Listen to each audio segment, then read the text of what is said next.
करवीर तालुक्यातील नंदगाव ते नागाव या मुख्य रस्त्यालगत असलेली एक विहीर सध्या वाहन चालक आणि नागरिकांसाठी धोक्याची घंटा ठरतेय।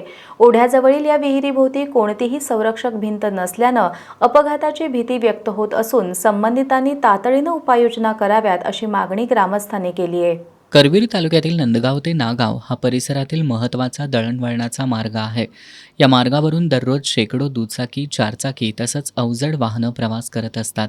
मात्र नंदगाव ते नागाव मार्गावरील मुख्य रस्त्याच्या कडेला असलेली एक विहीर सध्या वाहन चालक आणि नागरिकांसाठी धोक्याची घंटा ठरतीये। रस्त्यालगतच्या या विहिरीमुळं वाहन चालकांना जीव मुठीत धरून प्रवास करावा लागतोय।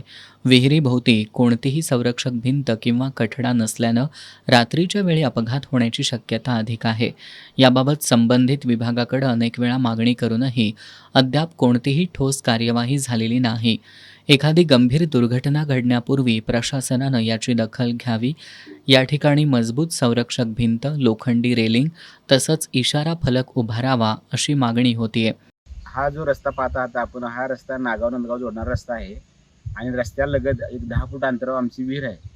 ह्या रस्त्याची वाहतूक जी आहे ती MIDC एरिया किंवा पिसपुरी रस्ता, गारगोटी रस्ता जोडणारा रस्ता असल्यामुळे ह्या रोडला भरपूर प्रमाणात रहदारी वाहतूक असते आणि या विहिरीसाठी एक संरक्षण कठडा मिळावा म्हणून आम्ही बांधकाम विभागाकडे वारंवार मागणी केली असता त्यांनी आपली काही दखल घेतलेली नाही।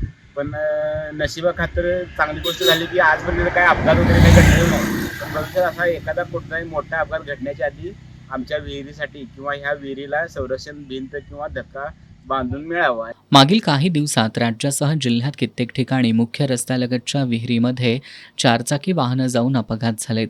एखादी दुर्घटना घडल्यानंतर उपाययोजना करण्यापेक्षा ती टाळण्यासाठी प्रशासनानं आधीच पावलं उचलण्याची गरज आहे।